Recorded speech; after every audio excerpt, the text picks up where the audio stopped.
Hi hello, എല്ലാവർക്കും bonafide PSCയിലേക്ക് സുസ്വാഗതം. നമ്മളിന്ന് KTക്കാരുടെ സിലബസിലെ മൊഡ്യൂൾ 4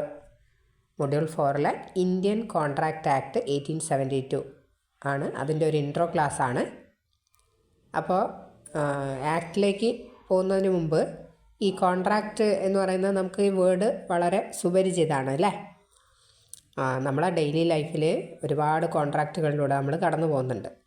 നമ്മൾ എഴുതി ഒപ്പിട്ട് എഗ്രിമെൻ്റ് വെച്ചിട്ടൊന്നും അല്ലെങ്കിലും ഒരുപാട് കോൺട്രാക്റ്റ് നമ്മൾ ഡെയിലി കടന്നു പോയിക്കൊണ്ടിരിക്കുന്നുണ്ട്.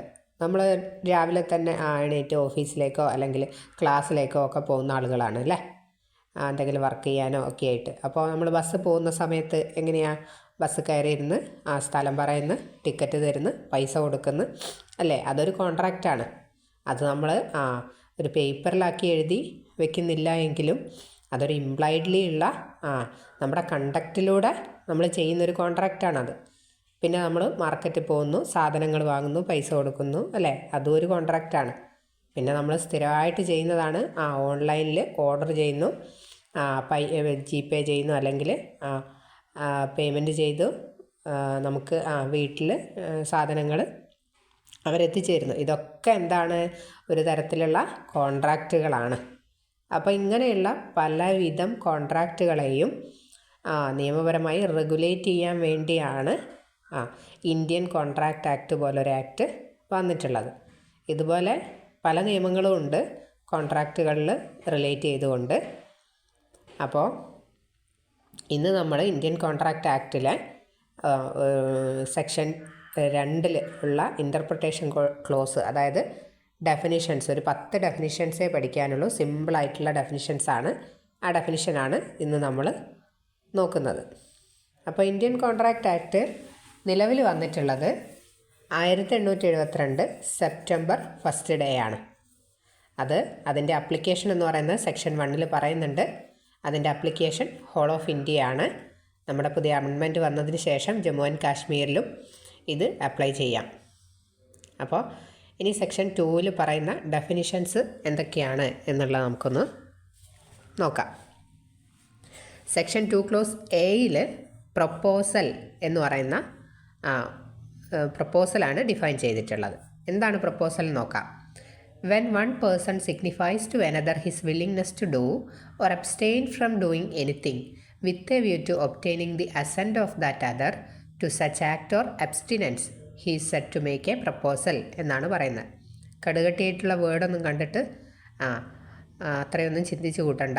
ഒന്നുമില്ല, നമ്മളിപ്പോൾ ഒരു കാര്യം ഒരു ഓഫർ കൊടുക്കുകയാണ്, അല്ലെങ്കിൽ ഒരു ഓഫർ പറയുകയാണ്.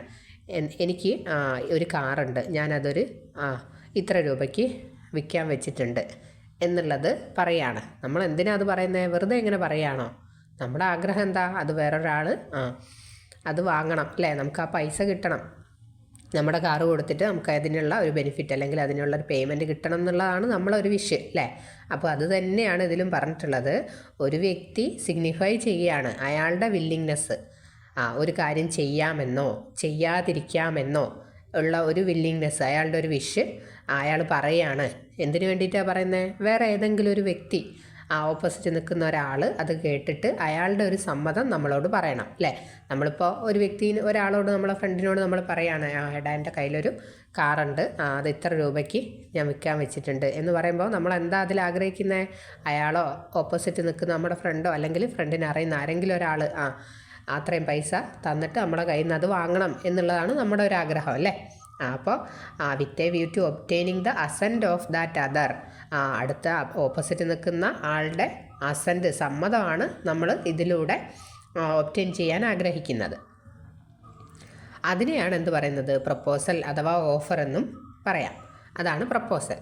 ഓക്കെ, ഇതിൽ നിങ്ങൾ ശ്രദ്ധിച്ചോ, ആക്റ്റോ അല്ലെങ്കിൽ അബ്സ്റ്റെയിൻ ഫ്രം ഡൂയിങ് എനിത്തിങ് എന്ന് പറയുന്നുണ്ട്. ഒരു ആക്ട് ചെയ്യോ അല്ലെങ്കിൽ എന്തെങ്കിലും ഒരു കാര്യം ചെയ്യുന്നതിൽ നിന്നും വിട്ടു നിൽക്കുകയോ ചെയ്യുക എന്ന് പറയുന്നുണ്ട് അല്ലേ. അതെങ്ങനെയാണ് വരുന്നത്? ആക്ട് ചെയ്യുന്നത് നമുക്ക് മനസ്സിലായി. ഇന്നൊരു നമ്മളിപ്പോൾ പറഞ്ഞ പോലെ ഒരു വീടുണ്ട് അല്ലെങ്കിൽ ഒരു കാറുണ്ട്, നമ്മുടെ കയ്യിൽ എന്തെങ്കിലും ഒന്നുണ്ട്, അത് വിൽക്കാൻ നമ്മൾ തയ്യാറാണ് എന്നുള്ള രീതിയിൽ നമ്മളൊരു ആക്ട് ചെയ്യുന്നതിനെയാണ് അല്ലേ. ഇനി അബ്സ്റ്റെയിൻ ഫ്രം ഡൂയിങ് എന്ന് പറഞ്ഞാൽ ആക്റ്റിൽ നിന്നും അല്ലെങ്കിൽ എന്തെങ്കിലും ചെയ്യുന്നതിൽ നിന്ന് വിട്ടു നിൽക്കുക എന്ന് പറഞ്ഞാൽ എന്താ? നമ്മളെ കുഞ്ഞുങ്ങളോട് പറയാറില്ലേ, ഇന്ന് ടി വി കാണണ്ട, അല്ലെങ്കിൽ ഇന്ന് നീ മൊബൈൽ ഫോൺ നോക്കാതിരുന്നാൽ നിനക്ക് ഞാൻ ഐസ്ക്രീം വാങ്ങിത്തരാം എന്നൊക്കെ പറയുന്നില്ലേ. അപ്പോൾ ഒരു കാര്യത്തിൽ നിന്നും നിങ്ങൾ വിട്ടു നിൽക്കുകയാണെങ്കിലും നിങ്ങൾക്ക് ഞാൻ എന്ത് തരാം, ഒരു പ്രതിഫലം അല്ലെങ്കിൽ ഒരു ബെനിഫിറ്റ് തരാം എന്നുള്ളത് വിട്ടു നിൽക്കാൻ വേണ്ടി പറയുന്നതും എന്താവാം, പ്രപ്പോസലായിട്ട് കണക്കാക്കുന്നുണ്ട് അല്ലേ. അപ്പോൾ അതാണ് സെക്ഷൻ 2 ക്ലോസ് എയിലെ ഒന്നാമത്തെ ഡെഫിനിഷൻ. ഇനി രണ്ടാമത്തെ ഡെഫിനിഷൻ എന്താ പറയുന്നത്, പ്രോമിസ് എന്താണ് എന്നുള്ളതാണ് രണ്ടാമത്തതിൽ പറയുന്നത്. When the person to whom the proposal is made signifies his assent thereto, the proposal is said to be accepted. A proposal when accepted become a promise. എന്താ പറയുന്നത്, ആരോടാണോ നമ്മളൊരു പ്രപ്പോസൽ വെച്ചിട്ടുള്ളത് അയാളുടെ സമ്മതം അറിയിക്കുകയാണ്. അങ്ങനെ അറിയിച്ചു കഴിഞ്ഞാൽ അതിനെ എന്ത് പറയും, നമ്മുടെ പ്രപ്പോസൽ ആക്സെപ്റ്റ് ചെയ്തതായിട്ട് നമ്മൾ കരുതും. അതിനെ ആക്സെപ്റ്റൻസ് ആയിട്ടാണ് നമ്മൾ കണക്കാക്കുന്നത്. അങ്ങനെ ഒരു പ്രപ്പോസൽ ചെയ്തു, ആ വ്യക്തി ആക്സെപ്റ്റ് ചെയ്തു, അങ്ങനെയാകുന്ന സമയത്ത് അവിടെ ഒരു പ്രോമിസ് ഫോം ചെയ്യുകയാണ് അല്ലേ, ഒരു സമ്മതം, ഒരു പ്രോമിസ് ഫോം ചെയ്യുകയാണ്. അപ്പോൾ ഒരു പ്രപ്പോസൽ എപ്പോഴാണോ ആക്സെപ്റ്റഡ് ആവുന്നത്, അപ്പോൾ ഒരു പ്രപ്പോസലും ആക്സെപ്റ്റൻസും കൂടിക്കഴിഞ്ഞാൽ എന്താവും എന്നാണ് പറയുന്നത്, പ്രോമിസായി. നോർമലി എന്താണ്, നമ്മൾ അങ്ങോട്ടും ഇങ്ങോട്ടും കാര്യങ്ങൾ പറഞ്ഞൊരു ഒരു സമ്മതം, നമ്മളൊരു ഓഫർ വെച്ച് അയാൾ ഓക്കെ പറഞ്ഞു, സമ്മതം പറഞ്ഞു, അങ്ങനെയാണെങ്കിൽ അതിനെ അത് പ്രോമിസ് ആയിട്ടാണ് കണക്കാക്കുന്നത് എന്നാണ് പറയുന്നത്. ഓക്കെ. ഇനി സെക്ഷൻ 2 ക്ലോസ് സി പറയുന്നത് പ്രോമിസർ ആരാണ്, പ്രോമിസി ആരാണ്. Promisor? The person making the proposal is called promisor. Proposal ആരാണോ മുന്നോട്ട് വയ്ക്കുന്നത്, അല്ലെങ്കിൽ ഒരു ഓഫർ ആരാണോ മുന്നോട്ട് വയ്ക്കുന്നത് അയാളെ പ്രോമിസർ എന്ന് പറയും. ആ പ്രോമിസ് അല്ലെങ്കിൽ ആ ഓഫർ, പ്രോമിസ് അല്ല, ഓഫർ ആരാണോ ആക്സെപ്റ്റ് ചെയ്യുന്നത്, ആ പ്രപ്പോസൽ ആക്സെപ്റ്റ് ചെയ്യുന്ന വ്യക്തിയെ പ്രോമിസി എന്നും പറയും.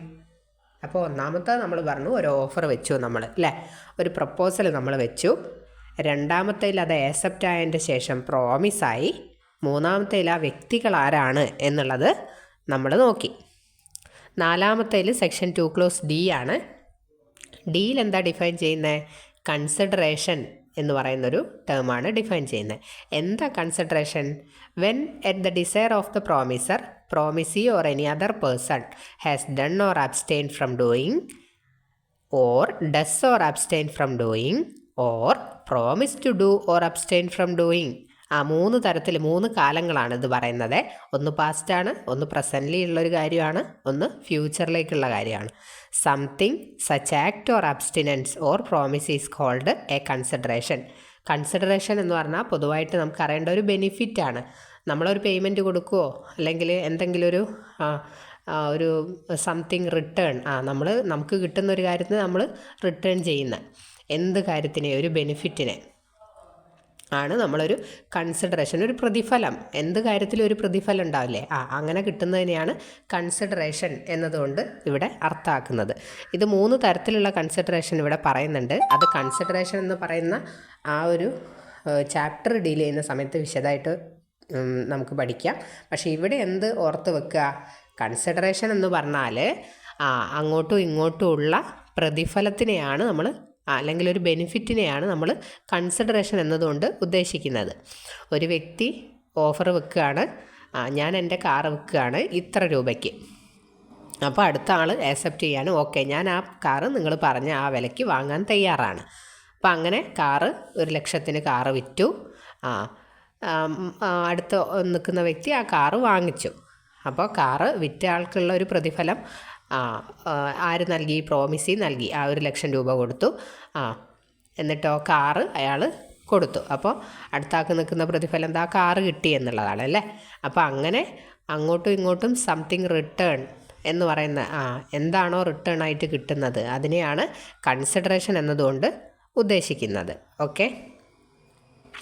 അപ്പോൾ സെക്ഷൻ 2 ക്ലോസ് ഡി കൺസിഡറേഷനായി. അപ്പോൾ നമ്മൾ ഓഫർ വെച്ചു, അത് അക്സെപ്റ്റ് ചെയ്ത് പ്രോമിസായി, വ്യക്തികളായി, അതിന് ശേഷം പേയ്മെൻറ്റ് നടത്തി അല്ലേ, അങ്ങോട്ടും ഇങ്ങോട്ടും കൺസിഡറേഷൻ കൊടുത്തു, ഒരു ബെനിഫിറ്റ് കൊടുത്തു. ഇനി സെക്ഷൻ 2 ക്ലോസ് ഇയിലാണ് പറയുന്നത് എഗ്രിമെൻ്റ് എന്താണ് എന്നുള്ളതാണ്.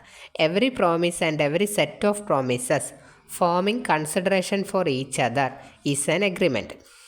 എഗ്രിമെൻ്റ് എന്താണെന്ന് പറഞ്ഞു? പ്രോമിസ് അല്ലെങ്കിൽ എവറി സെറ്റ് ഓഫ് പ്രോമിസസ്, കൺസിഡറേഷനോട് കൂടിയിട്ടുള്ള എല്ലാ പ്രോമിസുകളും എന്താണ്? എഗ്രിമെൻ്റ് ആണ് എന്ന് പറഞ്ഞു. അപ്പോൾ എഗ്രിമെൻറ്റിൽ 2 കാര്യങ്ങളുണ്ട്. ഒന്ന് പ്രോമിസ് വേണം, രണ്ടാമത്തത് അതിനൊരു ബെനിഫിറ്റ് അല്ലെങ്കിൽ കൺസിഡറേഷൻ വേണം. പ്രോമിസ് എന്താണെന്നും കൺസിഡറേഷൻ എന്താണെന്നും നമ്മൾ ഓൾറെഡി പഠിച്ചു. അപ്പോൾ ഇത് രണ്ടും കൂടെ കൂടിച്ചേർന്നാൽ അതൊരു എഗ്രിമെൻ്റായി.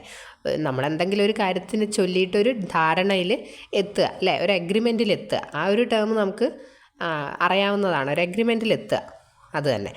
അപ്പോൾ സെക്ഷൻ 2 ക്ലോസ് ഇ പ്രോമിസും കൺസിഡറേഷനും കൂടി ചേർന്നാൽ എന്തായി? അതൊരു എഗ്രിമെൻ്റായി. ഇനി സെക്ഷൻ 2 ക്ലോസ് എഫ് ആണ് പറയുന്നത്. Promises which form the consideration or part of consideration for each other are called reciprocal promises. Reciprocal promises എന്താണ് എന്നുള്ളതാണ്. റെസിപ്രോക്കൽ എന്ന് പറഞ്ഞാൽ അങ്ങോട്ടും ഇങ്ങോട്ടും എന്നുള്ളതാണ് ഉദ്ദേശിക്കുന്നത്. അപ്പോൾ എന്താണ് റെസിപ്രോക്കൽ പ്രോമിസ്? ഒരാൾ ഒരു പ്രോമിസ് ചെയ്യുക അങ്ങോട്ട്, അതിന് ഓപ്പോസിറ്റ് നിൽക്കുന്ന ആൾ വേറൊരു പ്രോമിസ് ഇങ്ങോട്ടും കൊടുക്കുക. അപ്പോൾ അതിനെയാണ് റെസിപ്രോക്കൽ പ്രോമിസ് എന്ന് പറയുന്നത്. അതിനൊരു ഉദാഹരണം എന്താണ്? 2 പേരുടെയും പ്രോമിസ് അങ്ങോട്ടും ഇങ്ങോട്ടും ആശ്രയിച്ചിരിക്കുക. ഒന്നുമില്ല, നമ്മൾ നോർമലി കാണുന്നത് തന്നെ. ഒരാൾ പെയിൻറ്റിങ് ചെയ്യാൻ വേണ്ടിയിട്ട് ഇത്ര രൂപയ്ക്ക് ഞാൻ നിൻ്റെ വീട് ഇത്ര ദിവസം ഉണ്ടെങ്കിൽ ഞാൻ പെയിൻറ്റ് ചെയ്ത് തരാം എന്നുള്ള ഒരു പ്രോമിസ് പറയുന്നു. ഒരു 10 ദിവസം കൊണ്ട് ഞാൻ നിൻ്റെ വീട് ഇത്ര രൂപയ്ക്ക് പെയിൻറ്റ് ചെയ്ത് തരാം. അപ്പോൾ മറ്റേ ആൾ 10 ദിവസം നിങ്ങൾക്ക് ഞാൻ 10 ദിവസം നൽകാം, ഇത്രയും പേയ്മെൻറ്റും തരാം, നിങ്ങൾ വീട് പെയിൻറ്റ് ചെയ്തോളൂ എന്ന് പറയുന്നത്. അങ്ങോട്ടും ഇങ്ങോട്ടും വാഗ്ദാനം കൊടുക്കുക. അതിനെയാണ് റെസിപ്രോക്കൽ പ്രോമിസ് എന്നതുകൊണ്ട് ഉദ്ദേശിക്കുന്നത്. അടുത്തത് സെക്ഷൻ 2 ക്ലോസ് ജി ആണ്. An agreement not enforceable by law is said to be void. ഈ 2 ക്ലോസ് ജി പറയുന്നതിന് മുമ്പ് 2 ക്ലോസ് എച്ച് നമുക്കൊന്ന് പറയാം.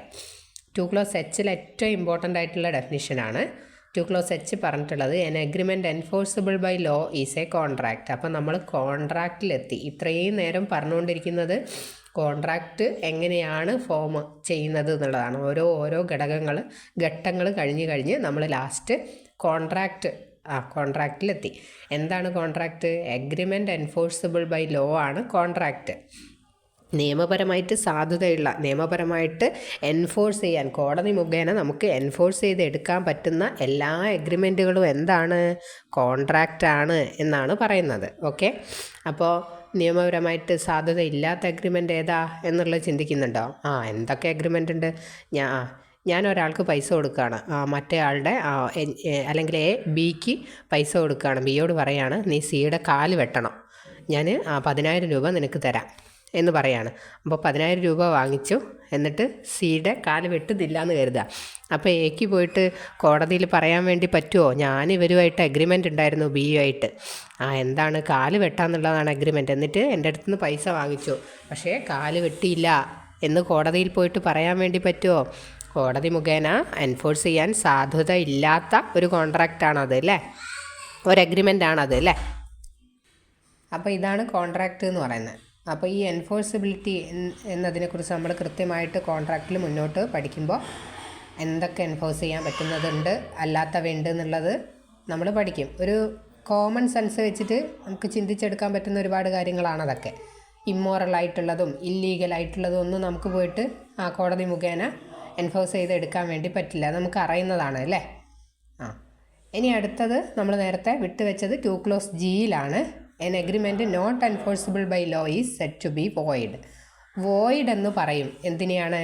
എൻഫോഴ്സ് ചെയ്യാൻ പറ്റാത്ത, നിയമമുഖേന എൻഫോഴ്സ് ചെയ്യാൻ പറ്റാത്ത എഗ്രിമെൻറ്റുകളൊക്കെ വോയിഡ് എന്ന് പറയും. സാധുത ഇല്ലാത്തവയാണ്, അസാധുവായവയാണ് അല്ലേ, നൾ ആൻഡ് വോയിഡാണ്.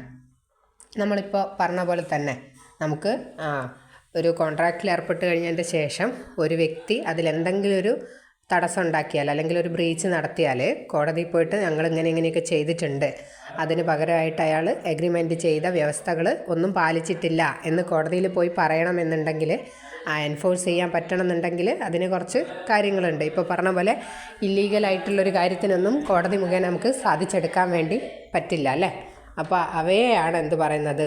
വോയിഡ് എന്ന് പറയുന്നത്. ഓക്കെ, അപ്പോൾ അതാണ് വോയിഡ്.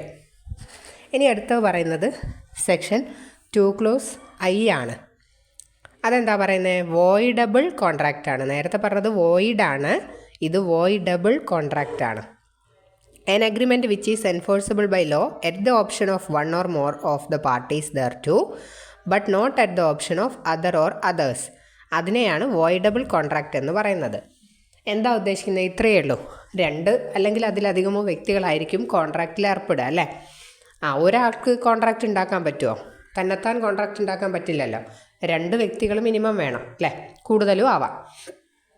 അപ്പോൾ അതിലുള്ള ഒരു വ്യക്തിയുടെ ഓപ്ഷൻ പ്രകാരം അല്ലെങ്കിൽ ഒരു ചൂസ് ചെയ്ത പ്രകാരം ആ കോൺട്രാക്റ്റ് ഇല്ലാതെ ആക്കാൻ വേണ്ടി പറ്റും. അതെങ്ങനെയാണ്? അതുവരെ അത് എന്ത് കോൺട്രാക്റ്റാണ്? വാലിഡ് ആയിട്ടുള്ള കോൺട്രാക്റ്റ് തന്നെയാണ്, സാധുതയുള്ള കോൺട്രാക്റ്റ് തന്നെയാണ്, നിയമം മൂലം നമുക്ക് എൻഫോഴ്സ് ചെയ്തെടുക്കാൻ പറ്റുന്നവയെ തന്നെയാണ്. പക്ഷേ ഒരു ഘട്ടത്തിലെത്തുമ്പോൾ അതിലേതെങ്കിലും ഒരു പാർട്ടിക്ക് അത് എന്ത് ചെയ്യാൻ പറ്റും? ഓപ്ഷൻ പ്രകാരം റദ്ദ് ചെയ്യാൻ പറ്റും, അല്ലെങ്കിൽ ക്യാൻസൽ ചെയ്യാൻ വേണ്ടി പറ്റും. അതെങ്ങനെയാണ്? ജസ്റ്റ് ഞാനൊരു എക്സാമ്പിൾ പറയാം.